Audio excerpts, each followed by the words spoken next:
To this. Welcome to The Explainer. Today, we're taking a really deep dive into the fascinating world of the Services Selection Board, or the SSB Interview. Specifically, we're going to be looking at the psychological and behavioral evaluations known as the GTO tasks.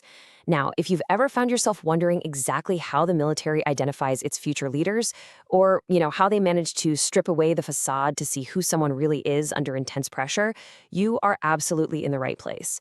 So get ready because we are going to unpack exactly what the assessors are actually looking for. So what makes a natural leader?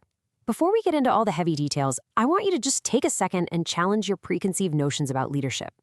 Is it just the loudest person in the room, the physically strongest, the guy shouting all the orders? Well, as we're going to see in this explainer on the GTO blueprint, the reality is way more nuanced. It's incredibly interesting, and it's rooted far more deeply in psychology than just sheer physical dominance. To figure that out, we're going to follow a clear sequence today. We'll start by decoding the GTO philosophy, then move into Phase 1, Minds and Words, followed by Phase 2, Group Obstacles. From there, we hit Phase 3, Individual Leadership, tackle the final group task, and then we'll wrap the whole thing up with mastering officer-like qualities. Okay, kicking things off with decoding the GTO philosophy.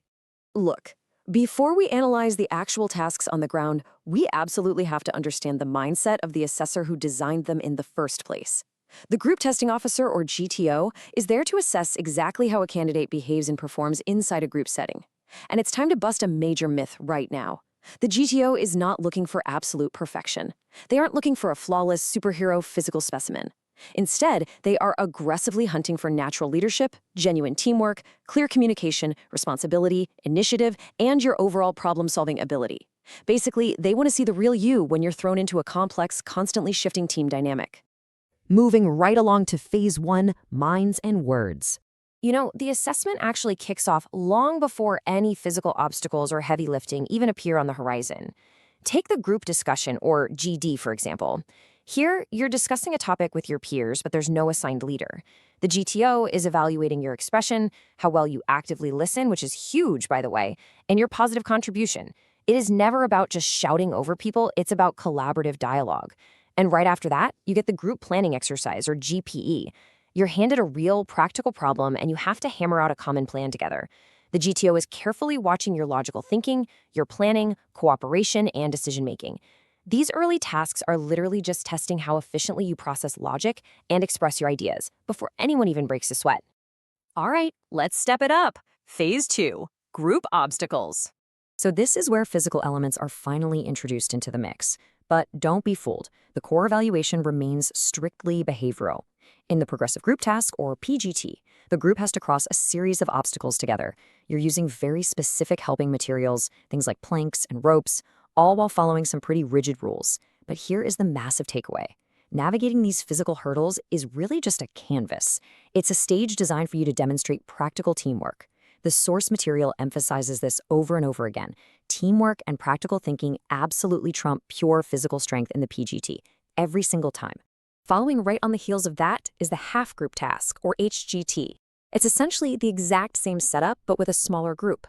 By stripping away half the crowd, the GTO allows for way more active participation from every single candidate. It essentially gives the assessor a much closer, unimpeded look at your specific, individual contribution to the team's success, totally free from the noise of a large crowd.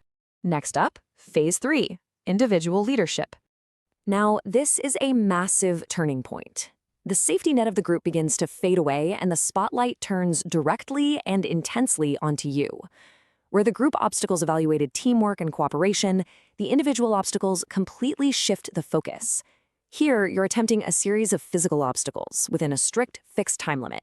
It's a sudden, very intentional shift in what the GTO is looking for. The aim now? Assess your individual courage, your stamina, your determination, and your raw confidence when you are entirely on your own facing the clock. Which builds directly into the highly anticipated command task. Let's just walk through this step by step. First, you act as the commander. Second, you select your team members. Third, you lead them to solve the obstacle. By placing you firmly in charge, this task literally forces you to display planning and crystal clear communication. But most importantly, it tests your ability to motivate others. It's no longer just about cooperating with your peers. It is about directing and inspiring a team to execute your vision smoothly. Then we have the lecturette. You have to stand up and speak on a given topic for a few minutes. Now, that might sound simple on paper, but let me tell you, speaking under pressure reveals a tremendous amount to a trained observer. This evaluates your confidence, it tests your verbal communication skills, and assesses your general knowledge alongside your clarity of thought. The GTO is watching closely to see if you can hold your nerve, organize your ideas logically, and project them with authority when all eyes are locked right on you. Almost at the finish line now, the final group task. This is the true climax of our arc, the moment where all those separate behavioral, physical, and psychological elements we've been talking about merge into one last challenge. During the final group task, or FGT, the entire group is brought back together to complete one last obstacle. So why is this so crucial?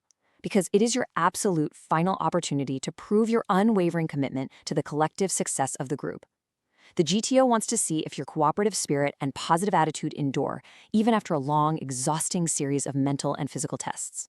Finally, let's talk about mastering officer-like qualities.